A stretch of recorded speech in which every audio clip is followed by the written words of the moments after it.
ಒಂದಲ್ಲ ಎರಡಲ್ಲ ಬರೋಬ್ಬರಿ 9 ಗುಳಿಗ ದೈವಗಳು ಏಕಕಾಲದಲ್ಲಿ ನರ್ತನ ಸೇವೆ ಸಲ್ಲಿಸಿವೆ.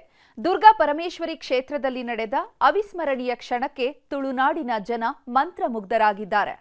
ಸುತ್ತಲೂ ಕತ್ತಲು ಆವರಿಸಿದ ಹೊತ್ತು, ಹತ್ತೂರಿನ ಜನರೆಲ್ಲ ಸೇರಿದ್ದ ಸಮಯ. ಎಲ್ಲರ ಕಣ್ಗಳಲ್ಲಿ ಇದ್ದಿದ್ದೊಂದೇ ಭಕ್ತಿ ಭಾವ. ನೋಡ್ತಿದ್ದಂತೆ ಶುರುವಾದ ಗುಳಿಗ ದೈವದ ನರ್ತನ ಎಲ್ಲರನ್ನ ಮಂತ್ರಮುಗ್ಧವಾಗಿಸಿದೆ. ಒಂದೇ ಕ್ಷೇತ್ರದಲ್ಲಿ ಒಂದೇ ಗಳಿಗೆಯಲ್ಲಿ ಒಂದಲ್ಲ ಎರಡಲ್ಲ ಬರೋಬ್ಬರಿ 9 ಗುಳಿಗ ದೈವಗಳಿಗೆ ನರ್ತನ ಸೇವೆ ಸಲ್ಲಿಸಲಾಯಿತು. ಒಂದೊಂದು ದಿಕ್ಕಿನಲ್ಲೂ ಒಂದೊಂದು ದೈವಗಳು ಬೆಂಕಿಯಾಟ ಆಡ್ತಾ ಇದ್ರೆ ಭಕ್ತರ ಮನಸ್ಸಿನಲ್ಲಿ ದೈವತ್ವದ ಕಿಚ್ಚು ಧಗಧಗಿಸ್ತಿತ್ತು.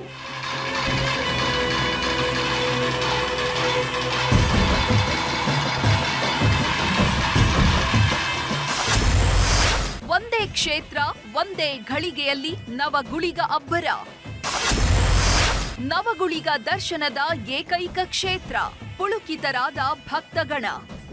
ಏನು ಆವೇಶ, ಏನು ರೋಷಾವೇಶ. ದೈವಗಳ ನರ್ತನದ ಪರಿಯನ್ನ ನೋಡೋದಕ್ಕೆ 2 ಕಣ್ಣುಗಳು ಸಾಲ್ತಿಲ್ಲ ಬಿಡಿ. ಒಮ್ಮೆ ಒಂದು ದೈವ ಅಬ್ಬರಿಸಿದ್ರೆ ಮತ್ತೊಮ್ಮೆ ಮತ್ತೊಂದು ದೈವದ ನರ್ತನ ಶುರುವಾಗುತ್ತೆ. ಮಗದೊಮ್ಮೆ ಎಲ್ಲ ದೈವಗಳು ಬೆಂಕಿ ಮಳೆ ಸುರಿಸ್ತವೆ. ತುಳುನಾಡು ಹೇಳಿ ಕೇಳಿ ಮೊದಲೇ ದೈವಗಳ ನಾಡು. ಉಗ್ರ ಗುಳಿಗನನ್ನ ಕೆಣಕಿ ಉಳಿದವರಿಲ್ಲ. ಹೀಗಾಗಿಯೇ ಈ ಕ್ಷೇತ್ರಕ್ಕೆ ಅಷ್ಟೊಂದು ಮನ್ನಣೆ ಇರೋದು. ಸಾಮಾನ್ಯವಾಗಿ ಏಕಮಾತ್ರ ಗುಳಿಗ ನರ್ತನ ಸೇವೆ ನಡೆಯೋದು ಮಾಮೂಲಿ. ಆದ್ರೆ ಬೆಳ್ತಂಗಡಿ ತಾಲೂಕಿನ ವೇಣೂರಿನ ಬರ್ಕಜೆಯಲ್ಲಿ ಮಾತ್ರ ನವಗುಳಿಗ ಸೇವೆ ನಡೆಯೋದು. ಇದೊಂದೇ ಕ್ಷೇತ್ರದಲ್ಲಿ ಮಾತ್ರ 9 ಗುಳಿಗ ದೈವಗಳಿಗೂ ವಿಶೇಷ ನರ್ತನ ಸೇವೆ ಸಲ್ಲಿಸಲಾಗುತ್ತೆ. ಇಲ್ಲಿ ನವಗುಳಿಗ ಅಂತ ಹೇಳಿದ್ರೆ 9 ಗುಳಿಗಗಳು, 9 ಗುಳಿಗಗಳ ನರ್ತನ ಸೇವೆ ಒಂದೇ ಜಾಗದಲ್ಲಿ ಒಮ್ಮೆಲೆ ಹೇಳುವಂಥದ್ದು. ಅದು ವಿಶೇಷ ಅಂದ್ರೆ ವಿಶೇಷ. ಯಾಕಂತ ಹೇಳಿದ್ರೆ ಈ ದಕ್ಷಿಣ ಕನ್ನಡ ಜಿಲ್ಲೆಯಲ್ಲಿ ಇದು ಅಲ್ಲದೆ ಬೇರೆ ಎಲ್ಲಿಯೂ ಇಲ್ಲ. ಇಲ್ಲಿಯ ನರ್ತನ ಸೇವೆಯನ್ನು ನೋಡಬೇಕು. ಆ ನರ್ತನ ಸೇವೆ ನೋಡಿದವರಿಗೆ ಅದು ಆನಂದ ಬಾಷ್ಪ ಆಗ್ತಾ ಇದೆ. ಯಾಕಂತ ಹೇಳಿದ್ರೆ ಅಷ್ಟು ಚಂದದ ನರ್ತನ ಸೇವೆ ಇದು.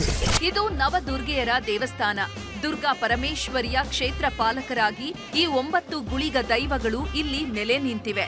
ಸಾಮಾನ್ಯವಾಗಿ ದುರ್ಗಾದೇವಿ ನೆಲೆಸಿದ ಕ್ಷೇತ್ರಗಳಲ್ಲಿ ಗುಳಿಗ ದೈವಗಳೇ ಕ್ಷೇತ್ರ ಪಾಲಕರು. ಈ ಕ್ಷೇತ್ರಗಳಲ್ಲಿ ಪ್ರತಿ ವರ್ಷವೂ ಚಾಚೂ ತಪ್ಪದೆ ನರ್ತನ ಸೇವೆ ಸಲ್ಲಿಸಬೇಕು. ತುಳುನಾಡಿನ ಇತಿಹಾಸದಲ್ಲಿ ಈ ಕ್ಷೇತ್ರವನ್ನ ಬಿಟ್ರೆ ಇನ್ನೆಲ್ಲೂ ನವಗುಳಿಗ ಸೇವೆ ನಡೆಯಲ್ಲ. ಹೀಗಾಗಿಯೇ ಈ ದಿವ್ಯ ಕ್ಷಣವನ್ನ ಕಣ್ತುಂಬಿಕೊಳ್ಳೋದಕ್ಕೆ ಸುತ್ತಮುತ್ತಲಿನ ಊರಿನವರೆಲ್ಲ ಸೇರ್ತಾರೆ. ಈ ಕ್ಷೇತ್ರಕ್ಕೆ ಬಂದು ಏನೇ ಪ್ರಾರ್ಥಿಸಿಕೊಂಡ್ರೂ ಒಳಿತಾಗುತ್ತಂತೆ. ಇದೇ ಕಾರಣಕ್ಕೆ ಬೆಂಗಳೂರು, ಮುಂಬೈ, ಚೆನ್ನೈ ಸೇರಿದಂತೆ ನಾನಾ ಕಡೆಯಿಂದ ಭಕ್ತರು ಬರ್ತಾರೆ. ಬರ್ಕಜೆಯಲ್ಲಿ ಒಟ್ಟಿಗೆ ಒಂದೇ ಸಾರಿ 9 ಗುಳಿಗಳ ಕೋಲ ನಡೆಯುತ್ತೆ. ಇಲ್ಲಿ ಭಾರಿ ಅದ್ಭುತವಾಗಿರುತ್ತೆ ನೋಡೋದಕ್ಕೆ.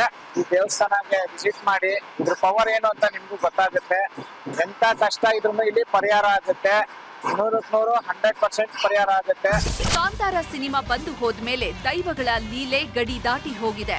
ದೇಶದ ನಾನಾ ಭಾಗದಿಂದ ಭಕ್ತರು ಬರ್ತಾರೆ. ವಿಶೇಷವಾಗಿ ಕ್ಷೇತ್ರಪಾಲ ಗುಳಿಗ ಹಾಗೂ ಪಂಜುರ್ಲಿ ದೈವಗಳ ನರ್ತನವನ್ನ ನೋಡೋದಕ್ಕೆ ಅಂತ ಕಾದು ಬರ್ತಾರೆ. ಹೀಗಾಗಿ ಈ ನವಗುಳಿಗ ನರ್ತನ ಭಕ್ತರನ್ನ ಭಕ್ತಿಯ ಕಡಲಲ್ಲಿ ತೇಲಿಸಿದೆ. ಕ್ಯಾಮರಾಮನ್ ನಿಖಿಲ್ ಸುವರ್ಣ ಜೊತೆ ಕಿಶನ್ ಶೆಟ್ಟಿ, ನ್ಯೂಸ್ 18 ಮಂಗಳೂರು.